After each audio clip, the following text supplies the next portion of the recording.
여러분 안녕하십니까? 프랭크남쇼에서 보내드리고 있는 시사풍자만평. 오늘은 한국판 알카폰의 대장동 마피아, 그의 비참한 말로, 이런 내용으로 준비했습니다. 당시 미국에는 낮과 밤 두 명의 대통령이 존재하고 있었다. 그중 밤의 대통령이 바로 알카포네였다. 1920년대와 30년대 미국에서 발효된 금지법 시대에 시카고를 주무대로 활동했던 이탈리아계 마피아 조직의 두목 알카포네. 알카포네는 이탈리아에서 미국으로 이주한 이민자 부모의 9자녀 중 4째로 태어났다. 13살 때 담임교사와 교장을 폭행해서 퇴학을 당할 정도로 그는 이미 소년 시절부터 폭력 조직원으로서의 충분한 자질을 보여주고 있었다. 1964년 경상북도 안동군 도천동에서 7남매 중 5째로 태어난 이재명.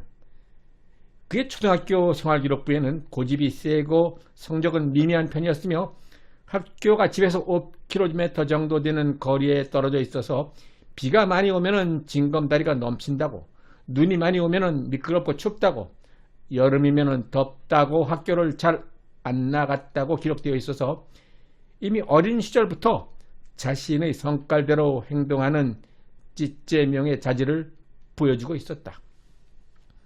알카포네는 왼쪽 뺨에 칼 맞은 상처가 있어서 흉터난 얼굴, 스카페이스라는 별명으로 불렸다.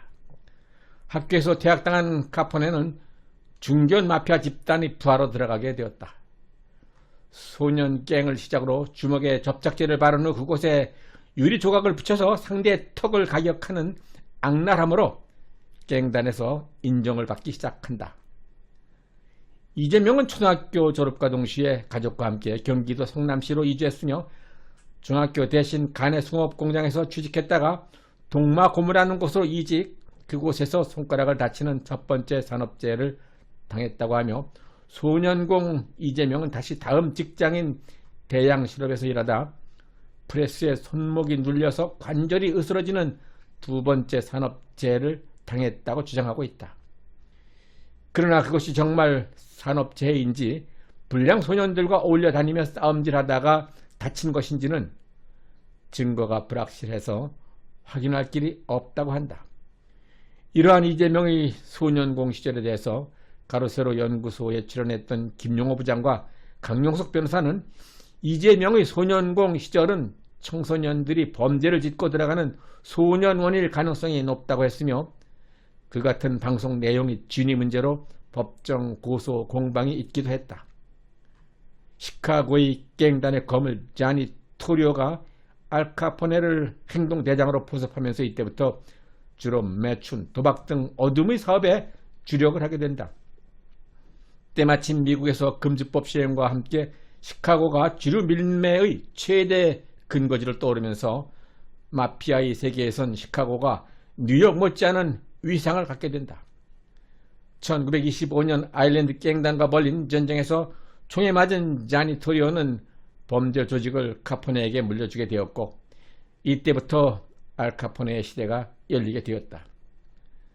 알카포네는 밀수, 탈세, 암살 등 범죄를 통해서 검은 돈을 축적하고 경찰이나 정재계 인사들과 뇌물로 친밀한 관계를 유지하면서 범죄 세계 암흑가의 대통령으로 군림하게 되었다.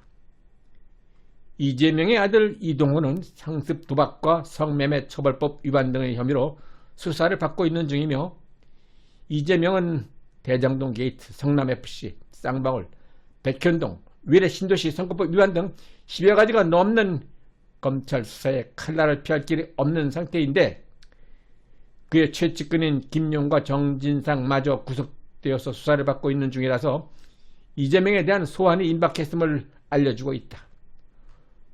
송영길은 수십 년간 지켜온 자신의 지역구인 인천 계양을 회유, 협박, 매수 또는 알려지지 않은 또 다른 모종의 비밀스러운 음모와 거래에 의해서 성남 마피아파 이죄명에게 넘기게 된 것은 아닌가 하는 의구심이 시간의 흐름에 따라 묻혀져 가고 있는 가운데 이재명은 국회의원 방탄조끼를 입고 국회에 진출하게 되면서 당대표라는 방탄복으로 완전 무장을 하게 되었다. 알카포네 갱단 조직은 주류 밀매 사업으로 연간 약 1억 달러 이상의 수입을 올리면서 이탈리아 이민자 조직을 구성해서 1,000명이 넘는 부하들을 거느리고 시카고에서 밤의 황제로 군림했는데, 특이한 점은 항상 방탄 조끼 위에 양복을 입고 다녔다고 한다. 그 후 알카포네는 계속해서 지하 세계를 장악해 나가면서 주류 판매에 열을 올렸고 엄청난 돈을 쓸어 담게 되었다. 카포네는 워낙 권력이 막강하다 보니 그를 잡아서 재판에 올려도 너희들도 내가 공급해준 술 처음 마시고 있잖아 라고 법정에서까지 큰 소리를 쳤다고 한다. 수익률이 좋은 주류 판매 이권을 놓고 마피아들 사이에선 주도권 다툼이 자주 벌어졌는데, 당시 시카고의 암흑가는 먹스모런이 이끄는 아일랜드계 갱단에 알카포네의 이탈리아계 갱단이 도전하는 형국이었다. 이탈리아계 마피아가 커져가면서 아일랜드계와 이탈리아계 마피아 간의 숙명적인 전쟁이 그 유명한 세인트 발렌타인데이 대학살 사건이다. 1929년 2월 14일 목요일 아침 시카고의 링컨 파크 차고에 수상한 남자들이 집결하기 시작했다. 일렬로 늘어선 그들은 경찰로 분장한 2명을 포함해서 4명의 정체불명의 인물들. 그날 성 발렌타인데이 오전 10시 30분 시카고 노스사이드 링컨 파크 지역에 있는 노스크락 스트리트 차고에서 7명의 남성이 살해되었다. 총격범 중 2명은 경찰 제복을 입고 있었고 나머지는 양복, 외투, 모자를 착용했다. 그러나 이 사건으로 처벌받은 사람은 아무도 없었다. 알카포네가 뇌물로 쌓아놓은 거대한 인맥에 의해서 이 사건의 해결은 애초부터 기대하기 힘든 상황이었다.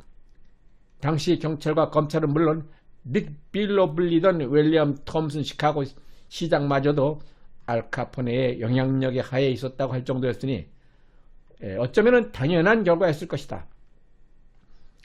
그러나 그와 같은 막강한 폭력 조직과 뇌물로 권력을 휘두르면서 암흑가의 대통령으로 위세를 떨치던 알카포네를 잡아 넣은 자가 있었으니 그가 바로 미 재무부 주류 단속 수사관 엘리엇 네스였습니다. 언터처블이라는 별명은 알카포네가 정의 수사관 엘리엇 네스와 수사팀을 공갈 협박과 뇌물로 매수하려고 했지만 어떤 수를 써도 통하지 않자 이에 감명을 받은 언론이 붙인 별명입니다. 경찰은 마침내 주류 밀매 혐의와 탈세 등으로 알카포네를 기소합니다. 알카포네는 22건의 탈세와 금주법 위반 등으로 11년 유죄 판결을 받은 후 가장 악명 높은 범죄자들이 수용된다는 알카트라즈 섬 교도소에 투옥됩니다.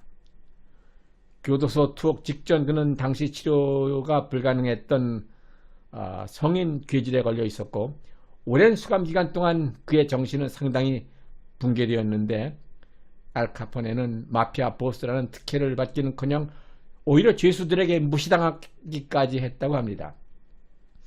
달라진 자신의 위상에 충격을 받은 그는 상당히 쇠약해져서 1939년 가석방으로 교도소를 나오지만은 자신의 조직은 완전히 와해되어서 있었고, 알카포네는 공산주의자나 먹스모란이 자신을 죽일 거라며 헛소리를 외쳐댔다고 합니다. 7년 반 동안 수감 생활을 끝내고 출감 후 8년 뒤 자신의 플로리다 저택에서 48세의 젊은 나이에 사망합니다. 한때 시카고의 밤을 호령했던 이탈리아 이민자 2세 알카포네의 인생은 그렇게 쓸쓸하게 막을 내리는 것입니다. 이 사건을 배경으로 만들어진 영화가 바로 언터처블입니다. 영화 언터처블에서 배우 케빈 커스트너가 그의 역할을 맡아 명연기를 펼쳤습니다. 그는 수사 과정에서 동료들이 마피아 암살범에 의해서 살해당하는 것을 보면서 생명의 위협을 무릅쓰고 끈질긴 수사 끝에 탈세 혐의로 알카포네를 체포합니다. 한국에도 알카포네 같은 범죄자가 제1야당의 대표가 되어 있으면서 그의 범죄 사실에 대한 검찰의 수사를 방해하고 막아내기 위해서 방탄국회를 장악하고 있는 중입니다. 이재명은 이제까지 대장동, 백현동 등지에서 온갖 비리와 불법으로 대규모 아파트 단지 개발 사업에 의해서 수천억 대의 불법 자금을 쌓은 후 정관계 법조계 등 인사들을 상대로 해서 50억 클럽으로 유인 매수해서 법적 소송이나 재판의 영향력을 행사해 왔습니다. 알카포네가 시카고에서 사업가로 행세하면서 무소불위의 취해법권적 권력을 행사하였던 것과 비슷한 경우입니다.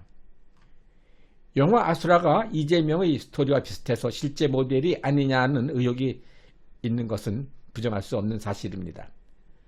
이는 바로 이재명의 조직폭력배 유착 의혹과 맞물리면서 과거 SBS 시사 프로 그것이 알고 싶다가 이 지사의 경기 성남 조폭 유착설을 보도하자 진실 규명을 원하는 여론이 빗발쳤고 아수라의 등장인물 설정 등이 이 지사를 둘러싼 의혹과 상당히 닮았다라는 소문이 무성했기 때문이었습니다. 현재 이재명 더불어민주당 대표의 사법 리스크가 현실화되면서 이 대표에 대한 검찰의 소환 요구, 영장 청구, 체포 동의안 처리 단계를 거치게 되면 중도층의 약한 고리에서부터 균열이 일어나기 시작하고 민주당 내 세력 분화와 주류 교체 등 급변 사태를 불러 야권 재구성을 촉발할 가능성 또한 배제할 수 없는 상황입니다. 이재명은 자신이 숨겨진 범죄 사실에 공포를 느끼고 있으면서 자신이 대통령 선거에서 떨어지면은 감옥에 가게 될 것이라고 대중 앞에서도 자신의 목을 자르는 시중을 하기도 했는데 이제 그의 정치 생명도 끝나가고 있는 상황으로 시닫고 있습니다. 그동안 이재명의 법적 카르텔에 의해서 문재인 정권 내내 그와 관련된 소송과 수사는 지지부진 지연되어 오다가 윤석열 정부가 출범하면서부터 다시 최측근 김용과 정진상 등이 구속되었고 유동규, 남욱 변호사가 연일 이재명 관련 범죄 사실을 폭로하면서 수사에 활기를 띠고 있습니다. 이재명의 민주당은 이미 이재명의 사당이 되고 말았습니다. 이재명은 수많은 사법 비리를 덮고 법망을 빠져나가기 위해서 집권 여당의 모든 정책들을 가로막고 있는 한국 정치의 암적인 존재입니다. 그의 주변에는 기본적인 인성과 자질조차 갖추지 못한 조폭 같은 인간 쓰레기들이 이재명을 감싸고 있으면서 윤석열 정부를 공격하고 있습니다. 무조건 윤석열 정부를 비방하고 정책을 가로막고 있는 이재명과 개딸들의 망국적 횡포를 더 이상 그대로 두고 볼 수 없습니다.